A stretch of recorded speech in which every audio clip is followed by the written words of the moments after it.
আজ আমি অনেকটা ভোরে উঠেছি। তখন একটু একটু আকাশে আলো দেখা যাচ্ছে, কিন্তু তখনও পোস্টারের লাইট জ্বলছে।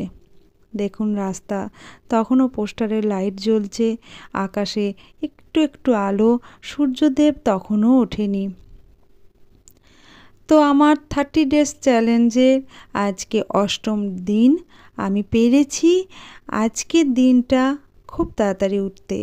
আজকের দিনটা বলবো না, কালকেও আমি খুব তাড়াতাড়ি উঠেছিলাম। হয়তো আমার এবার অভ্যাসে পরিণত হচ্ছে। আমি পারছি। আমি আস্তে আস্তে একটু একটু করে আমার চ্যালেঞ্জের দিকে জিততে আমি চলেছি। আপনারাও যদি এইভাবে নিজের জীবনের সঙ্গে চ্যালেঞ্জ করেন, আপনারাও নিশ্চয়ই জিতবেন, নিশ্চয়ই এগিয়ে যাবেন। তাই সবাইকেই বলছি, চ্যালেঞ্জ করুন, নিজের জীবনের সঙ্গে চ্যালেঞ্জ করুন, আর এক একটা পদক্ষেপ এগিয়ে চলুন। দেখুন এখন অনেকটাই ফর্সা হয়ে গেছে, চারিদিক একটু আলো ফুটেছে, আর তখনও কিন্তু পোস্টারের লাইট জ্বলছে। তো আমি আজকে অনেকটা হেঁটেছি, আর হাঁটার পর ফেরবার পথে তখনও সূর্যদেবকে আমি দেখবার চেষ্টা করছিলাম, তখনও কিন্তু দেখতে পাচ্ছিলাম না। আর যেহেতু একটু অন্ধকার থাকতে আমি হাঁটতে বেরিয়েছি, সেই জন্য একটু ভয় ভয় তো লাগেই। তো আমাদের এখানে অনেকে হাঁটে, তো আমি দুজনকে সঙ্গী করেছিলাম, তাদের সঙ্গেই আমি হাঁটছি। দেখুন তারা আমার আগে আগে আছে, আর আমি আপনাদের দেখাবো বলে ভিডিও করছিলাম। তো আপনাদের আমি আজকে আমার 8ম দিনে আমার যে চ্যালেঞ্জটা আমি আস্তে আস্তে জিততে চলেছি, সেটা আপনাদের কাছে আজকে তুলে ধরলাম। Self improvement episode 8।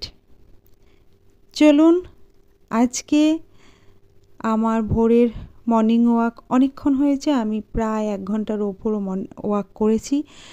তারপর আমি ফুল তুলেছি, আমার ঠাকুর ঘরের পালা চলছে, তো ফুল তুলেছি, তুলসী পাতা তুলেছি, দুব্ব ঘাস তুলেছি, তারপর বেলপাতা তুলেছি। তুলে আমি চলে এসেছি আমার বাড়িতে। বাড়িতে আসার পর আমার যথারীতি যা কিছু রুটিন অনুযায়ী আমার ডান্স প্র্যাকটিস করা এবং ঠাকুর ঘরে মেডিটেশন করা সমস্ত কিছু করেছি। আজকে আমার খাটুনিটা একটু বেশি ছিল, কারণ আমার আজকে অফলাইন ক্লাস ছিল বিকালা, এবং আমার বাড়িতে কিছু গেস্ট এসেছিল। তো আজকে সারা দিনটাই খুব কষ্ট হয়েছে, আমার খাটুনিটা একটু বেড়েছিল।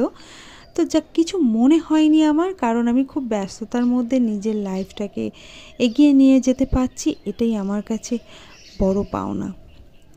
তো চলুন দেখুন, আমি যখন নাচ প্র্যাকটিস করব তার আগে আমি আপনাদের দেখালাম সূর্যদেব তখনও কিন্তু ওঠেনি, একটু উঁকি মারছে। এই দেখুন আমি আবার নাচ করতে করতে আপনাদের দেখালাম, একটু উঁকি মারছে সূর্যদেব, সেই উঠেছে।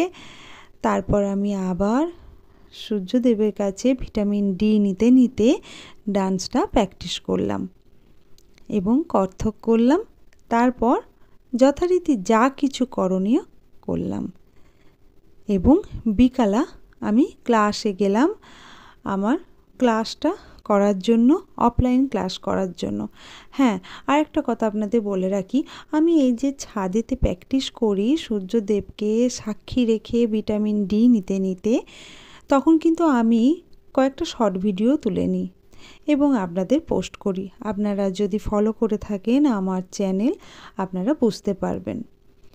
আর আমার ভিডিও কেমন লাগছে আপনারা অবশ্যই আমাকে কমেন্ট সেকশানে জানাবেন। আজকে ভিডিওটা আমি খুব একটা বেশি বাড়াবো না। চলুন আমি এবার ক্লাসে কি করেছি বিকালবেলা আপনাদের দেখাই। একটু একটু করে তুলে রেখেছি শুধুমাত্র আপনাদের জন্য, আপনাদেরকে দেখাবো বলে। আমার মেয়েদেরকে যখন আমি ডান্স শেখাই তখন আমি এনজয় করে শেখাই, খুব ভালো লাগে সেই মুহূর্তটা।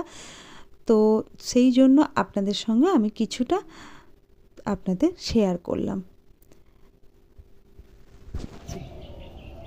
ধীনা ধি ধীনা তিনা ধি ধীনা ধা তেটে ধা ধা তেটে ধা ধা তেটে ধা ধা তা ধা তা ধীনা ধি ধীনা তিনা ধি ধীনা ধা তেটে ধা ধা তেটে ধা ধা তেটে ধা ধা তা धा ता धीना धी धीना टीना धी धीना धा तेटे धा धा तेटे धा धा ता धा।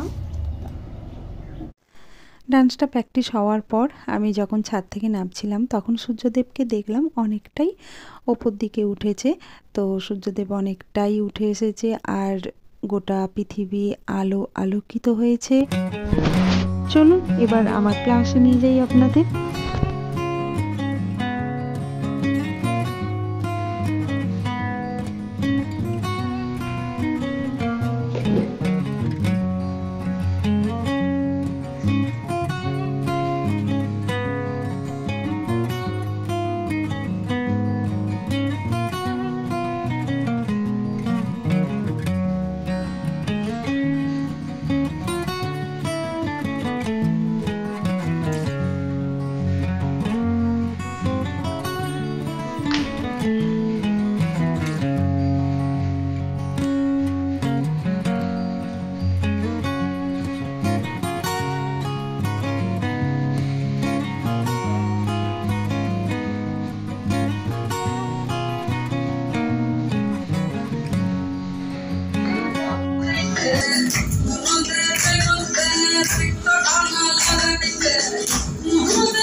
চলুন আজকের ভিডিওটা এখানেই রাখছি।